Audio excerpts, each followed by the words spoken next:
कर रहे हैं 10th क्लास का चैप्टर 1 एक्सरसाइज 1.1। तो सबसे पहले इस चैप्टर में क्या करना है, जो फर्स्ट एक्सरसाइज है इसके अंदर यूक्लिड्स डिवीजन एलोगरिथम अप्लाई करके एचसीएफ हमें फाइंड करना है। तो सबसे पहला क्वेश्चन देखते हैं, इसके 3 पार्ट्स हैं। फर्स्ट क्या है 135 एंड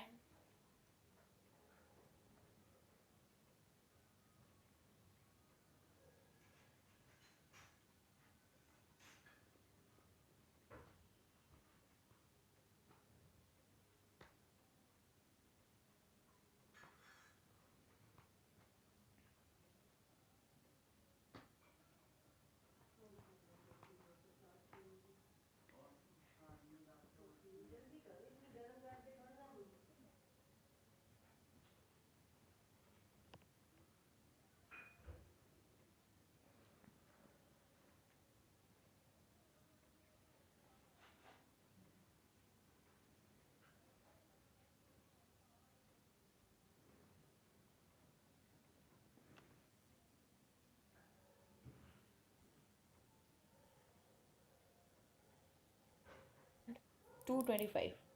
इसको कैसे सोल्व करना है, देखिए हमें सबसे पहले लिखना है we have 225 is greater than 135। अभी इसके ऊपर हम अप्लाई करते हैं डिवीज़न लेमा। जब डिवीज़न लेमा हम अप्लाई कर रहे हैं तो 225 को हमें 135 के साथ डिवाइड करना है। सबसे पहले डिवाइड करेंगे 1 पे, इसका रिमाइंडर बचेगा 90। अभी जिससे हमने डिवाइड किया है उसको फिर से डिवाइड करेंगे उस रिमाइंडर के साथ, तो 90 इधर आ जाएगा, 135 को यहाँ लिखेंगे। तो 90 से जब हम डिवाइड करेंगे तो 91 पे चला जाएगा, इसका रिमाइंडर बच जाएगा 45। अभी 45 इधर आ जाएगा और 90 को फिर से इससे डिवाइड करेंगे, ठीक है। तो इससे डिवाइड करेंगे 2 के ऊपर चला गया और ये यहाँ पे जाके रिमाइंडर 0 आ गया।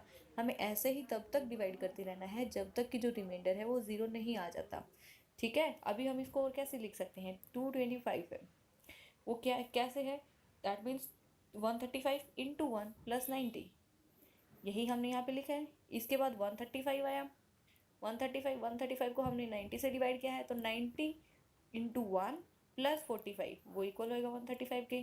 सेम वे में 90 को जो 45 के साथ डिवाइड करेंगे तो 45 into 2 plus 0 is equals to 90। तो लास्ट में जिससे डिवाइड करने पे भी जो रिमाइंडर आएगा 0 आएगा वही उसका एचसीएफ होएगा।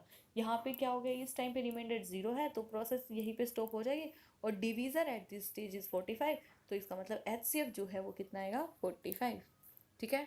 अभी नेक्स्ट क्वेश्चन देखिए 196 एंड 38220।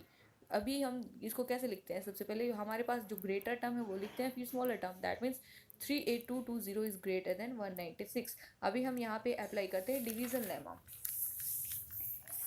जब 38220 को हम 196 के साथ डिवाइड करते हैं तो ये कंप्लीट चला जाता है, मतलब इसको सबसे पहले 1 पे गया, 1 पे जाएगा तो 196 आ गया। यहाँ पे जो रिमाइंडर बचेगा कितना आएगा 182, यहाँ पे हम 2 के नीचे लेके आएंगे, 9 के ऊपर चला गया 1764 आ जाएगा, फिर यहाँ पे रिमाइंडर बचेगा 98। अभी हम 0 नीचे लेके आएंगे, फिर ये 5 के ऊपर कंप्लीट चला गया, मतलब यहीं पे आ गया रिमाइंडर 0। हमें यहीं तक तो करना है। जब रिमाइंडर 0 आ जाता है जिससे हम डिवाइड कर रहे हैं उस टाइम पे वो जो वैल्यू आएगी वो एच सी एफ हो जाएगी। तो यहाँ पे 196 से ही हम डिवाइड कर रहे थे, तो यहाँ पे जो एच सी एफ होएगा वो क्या आएगा 196, ठीक है। अभी देखिए इसका नेक्स्ट पार्ट हम कर रहे हैं 867 एंड 255। इसको सबसे पहले कैसे लिखेंगे, we have 867 is greater than 255। अभी अप्लाई करते हैं यहाँ पे डिवीजन लेमा। तो 867 को जब हम डिवाइड करते हैं 255 के साथ, सबसे पहले 3 पे जाएगा, यहाँ पे 765 आएगा, यहाँ रिमाइंडर बचेगा 102। अभी 102 हमें डिवाइड करना है 255, 102 से हम डिवाइड करेंगे तो ये 2 पे जाएगा, यहाँ पे वैल्यू आएगी 204, यहाँ पे रिमाइंडर बचेगा 51। अभी ये वाली टर्म है इसको फिर से डिवाइड करेंगे 51 के साथ, यहाँ पे जाके रिमाइंडर जो आएगा 0 आएगा। तो हमने क्या बोला था स्टूडेंट्स, अभी जिससे डिवाइड करने पे जो रिमाइंडर 0 आ जाएगा वही उस टर्म का एचसीएफ होएगा। तो यहाँ पे हमने 55 से जब डिवाइड किया है तो रिमाइंडर 0 आ गया, इसका मतलब इन टर्म्स का एचसीएफ कितना होगा 51, ठीक है। यही तो हमें लिखा है इधर, ठीक है। ओके स्टूडेंट्स, नेक्स्ट क्वेश्चन देखिए show that any positive odd integer is of the form of 6q plus 1, 6q plus 3 और 6q plus 5 where q is some integer। हमें इसको ऑड पॉजिटिव ऑड इंटीजर की फॉर्म में लिखना है कि odd की टर्म में अगर लिखेंगे तो सिर्फ यही टर्म्स आएंगे, क्या 6q+1 आएगा, एक बार 6q+3 और एक बार 6q+5। तो इसको कैसे सोल्व करना है, देखिए सबसे पहले मान लेते हैं a कोई भी पॉजिटिव इंटीजर है। यहाँ पे b = 6। कैसे पता चला b की वैल्यू जो है वो 6 है, क्यों, क्योंकि हमें पता है a जो होता है वो इक्वल होता है bq प्लस में r। तो ये जो वैल्यू होती है ना, ये b की वैल्यू होती है। यहाँ पे कितना है, bq plus r, that means b कितना है 6। तो यहाँ से हमने लिख दिया 6। और जो r की जो वैल्यू होती है वो लाई करती है 0 और 6 के बीच में। इसके अंदर 0 तो इंक्लूड होता है, लेकिन b जो होता है ना वो इंक्लूड नहीं होता। a = bq प्लस r, ठीक है ना। और r की वैल्यू जो होती है वो 0 एंड b के बीच में लाई करती है। 0 इंक्लूड होता है बट b जो होता है वो इंक्लूड नहीं होता है। तो हम सब यहाँ पे लिखेंगे। तो यहाँ पे a की कौन कौन सी वैल्यूज आ गई, एक बार 6q+0, एक बार 6q+1, एक बार 2 3 4 5। क्यों, क्योंकि r की जो वैल्यूज होगी वो क्या क्या होगी, एक बार 0 हो गया, 1 हो गया, 2 हो गया, 3 हो गया, 5 हो गया और 4 हो गया। ये टर्म्स आ गई, तो इनको हम लिख देंगे। अभी 6q जो है 6q+2 है, 6q+4 है, ये तो इवन टर्म्स है ना, क्योंकि 2 से डिवाइड हो रही है कम्प्लीटली। हमें लिखनी कौन सी है, ऑड इंटीजर के बारे में हम यहाँ पे बात कर रहे हैं। तो यहाँ पे क्या आ गया, since a is odd, a can not be 6q, 6q+2, 6q+4 because these are the even, ठीक है ना। तो यहाँ पे ओड इंटीजर किस फॉर्म में आ जाएगा, 6q+1, 6q+3 एंड 6q+5। यही तो हमें करना था, ठीक है। देखिए अभी next question, army contingent of 616 members is to march behind an army band of 32 members in a parade. The two groups are to march in the same number of columns. What is the maximum number of the columns in which they can march? मतलब वो question में क्या बोल रहे हैं, army है, ठीक है, उसके अंदर आर्मी का जो मतलब बंदे हैं, मतलब ठीक है ना, आर्मी मेंबर्स हैं वो कितने हैं, 616 हैं। वो मार्च करें किसके पीछे, एक आर्मी बैंड के पीछे जिसके अंदर 32 मेंबर्स हैं। और उसको दो ग्रुप्स के अंदर हमने डिवाइड किया है। 2 groups are to march in the same number of columns. 2 groups हैं, दोनों में सेम नंबर ऑफ कॉलम्स होंगे, ठीक है। तो हमें यहाँ क्या बताना है कि मैक्सिमम कितने कॉलम्स हो सकते हैं यहाँ पे। तो देखते हैं क्या क्या गिवन है इसके अंदर। 2 टर्म्स गिवन है, 616 एंड 32। तो यहाँ पे 616 इज ग्रेटर है 32। यहाँ पे फिर से हम यूक्लिड्स एलोग्रिथम अप्लाई करते हैं। जब यूक्लिड्स एलोग्रिथम अप्लाई करते हैं तो 616 को हम डिवाइड करते हैं 32 के साथ, ये 19 के ऊपर जाता है, फिर यहाँ रिमाइंडर 8 बचेगा। फिर 32 को डिवाइड करेंगे 8 के साथ, ये 4 पे जाके रिमाइंडर 0 आ जाएगा। तो इसको हम इस फॉर्म में लिख सकते हैं कि कौन सी फॉर्म है, 616 इक्वल आएगा 32 इंटू 19 प्लस 8। यही हमने यहाँ पे लिखा है। सेम वे में अब 32 को डिवाइड करेंगे 8 के साथ, तो 8 इंटू 4 प्लस 0, ठीक है ना। तो यहाँ पे 8 से डिवाइड करने पे जो रिमाइंडर आया है वो 0 आया है। इसका मतलब मैक्सिमम नंबर ऑफ कॉलम्स पूछा था, तो मैक्सिमम नंबर ऑफ कॉलम्स कितने आ गए, 8। और ये हमारा HCF है, ओके। अभी नेक्स्ट क्वेश्चन देखिए, question number 4, use Euclid's division lemma to show that square of any positive integer is either of the form of 3m और 3m+1 for some integer m। क्या बोला है, यूक्लिड्स डिवीजन लेमा को apply करके हमें show करना है अगर किसी पॉजिटिव इंटीजर का हम स्क्वायर करते हैं वो या तो 3m इस फॉर्म में आएगा या फिर 3m+1 इस फॉर्म में आएगा, ठीक है। तो सबसे पहले हमें कैसे सोल्व करना है बेटा, ये हम a लेते हैं कोई भी पॉजिटिव इंटीजर और उसके अंदर हमें देखना है b कैसे आता है। हाँ b हमें मैंने बताया था, b जो होता है वो कौन सी इक्वेशन से आता है, a=bq+r। तो जो मेन इक्वेशन इसके अंदर क्या है, 3m+0। तो ये a की ही तो वैल्यू है, तो यहाँ पे b कितना है 3। तो यहाँ पे हमारे पास b कितना आ गया 3। और r जो होता है वो 0 से b के बीच में लाई करता है ना। तो ये 0 इंक्लूड होगी इसके अंदर और ये 3 तक हो गया। दैट मीन्स r की जो वैल्यूज होगी वो क्या क्या होगी, 0 हो गया, 1 हो गया एंड 2 हो गया, बट 3 इसके अंदर इंक्लूड नहीं होएगा। तो a की जो वैल्यूज आएंगी वो क्या आ गई 3q, एक बार 3q+1, एक बार 3q+2, ठीक है। अभी उसने क्या बोला था बेटा, स्क्वेयर के बारे में।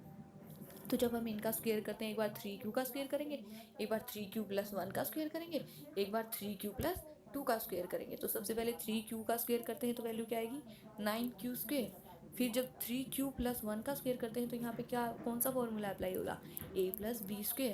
a+b² का फॉर्मूला क्या होता है, a² + b² + 2ab। Same way में इसके ऊपर भी ये एप्लीकेबल हो जाएगा, a² + b² + 2ab। यहाँ पे हम 9q² है, 9q² को क्या लिख सकते हैं 3 × 3q²। ये जो q² है ना इसको हमने मान लिया m, ठीक है। सेम वे में इसमें से हम 3 को कॉमन ले लें, 3 कॉमन ले लेंगे तो वैल्यू क्या आ जाएगी 3q² + 2q plus 1 as it is. ये जो वैल्यू बचेगी इसको हम फिर से m मान लेंगे, क्यों? क्योंकि हमें m की फॉर्म में आंसर लेके आना है ना। इसको फिर से m मान लिया। यहाँ पे इन दोनों टर्म्स में से हम 3 को कॉमन ले लेंगे।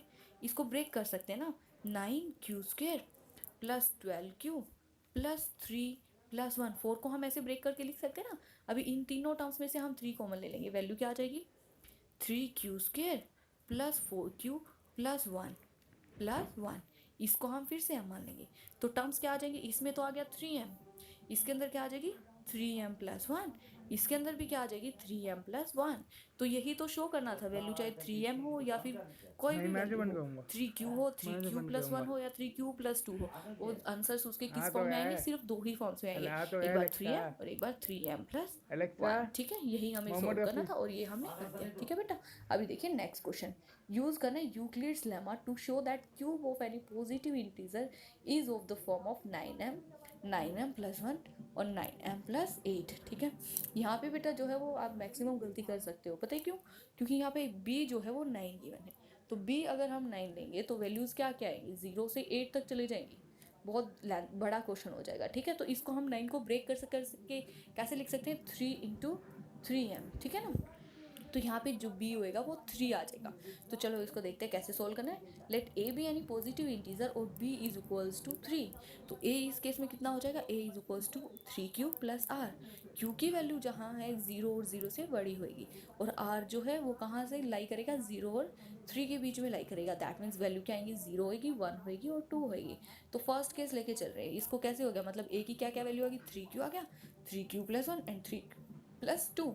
सबसे पहले फर्स्ट केस लेके चल रहे हैं। फर्स्ट केस में क्या है? a is equals to 3q, या क्यूब की बात हो रही है, इसका मतलब a का क्यूब करेंगे 3q क्यूब हो जाएगा। 3q क्यूब मतलब 27q क्यूब, 27 को 9 इंटू 3q क्यूब। 3 जो q क्यूब है इसको हमने m पुट कर लिया, तो ये वैल्यू कितनी आ गई? 9m। 9 क्यों ही हमने कॉमन लिया है? क्योंकि हमें जो आंसर लेके आना है वो 9m की फॉर्म में लेके आना है। ठीक है, तो यहाँ से ये वैल्यू 9m आ गई।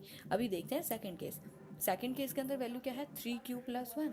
तो a को हमने पुट किया है 3q प्लस 1, इसका क्यूब करते हैं, a क्यूब इक्वल हो गया मतलब 3q प्लस 1 क्यूब। इस क्यूब का फॉर्मूला अप्लाई करते हैं। कौन सा फॉर्मूला लगेगा इधर?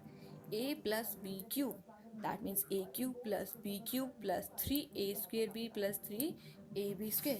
ये फॉर्मूला जब हम अप्लाई करते हैं तो इसके अंदर जो वैल्यूज आएंगी क्या आएंगी? 27q cube plus 27q² plus 9q plus 1। ठीक है, अभी ये जो फर्स्ट 3 टर्म्स है ना, इनमें से हम 9 कॉमन ले सकते हैं। क्यों? 27 क्या होता है? 9 इंटू 3, फिर 27 9 इंटू 3, और ये ना तो 9 एज इट इज़ है, तो 9 कॉमन ले लेंगे तो क्या वैल्यू बचेगी? 3q cube plus 3q² plus q plus 1 as it is. अभी ये जो पूरी टर्म है इसको हम फिर से m मान लेंगे। ठीक है, तो यहाँ पे a क्यूब क्या आ जाएगा? 9m plus 1। सेकेंडली हमें यही बताना था। अभी थर्ड जो केस लेके चलेंगे उसके अंदर क्या वैल्यू है? 3q plus 2। क्यूब करना पड़ेगा इसका, a क्यूब करेंगे, इसका भी a प्लस बी क्यूब का फॉर्मूला अप्लाई हो जाएगा, a plus b whole cube का फॉर्मूला अप्लाई करेंगे। फॉर्मूला जब ओपन करेंगे तो वैल्यूज ये आ जाएंगी 27q cube plus 54q² plus 36q plus 8। ठीक है, तो यहाँ पे हम 8 एज इट इज़ आएगा। 8 को हम कैसे भी ब्रेक नहीं कर सकते क्योंकि ये 9 से छोटा है। तो हम इन तीनों टर्म्स को लेके इनमें से 9 को कॉमन ले लेंगे। क्या बचेगा? 3q cube plus 6q² plus 4q। इसको हम m पुट कर देंगे, तो जो टर्म आएगी वो क्या आएगी? 9m plus 8। यही तो क्वेश्चन में था कि क्यूब करते हैं किसी भी पॉजिटिव इंटीजर का तो किस फॉर्म में आएगा? या तो आएगा 9m या फिर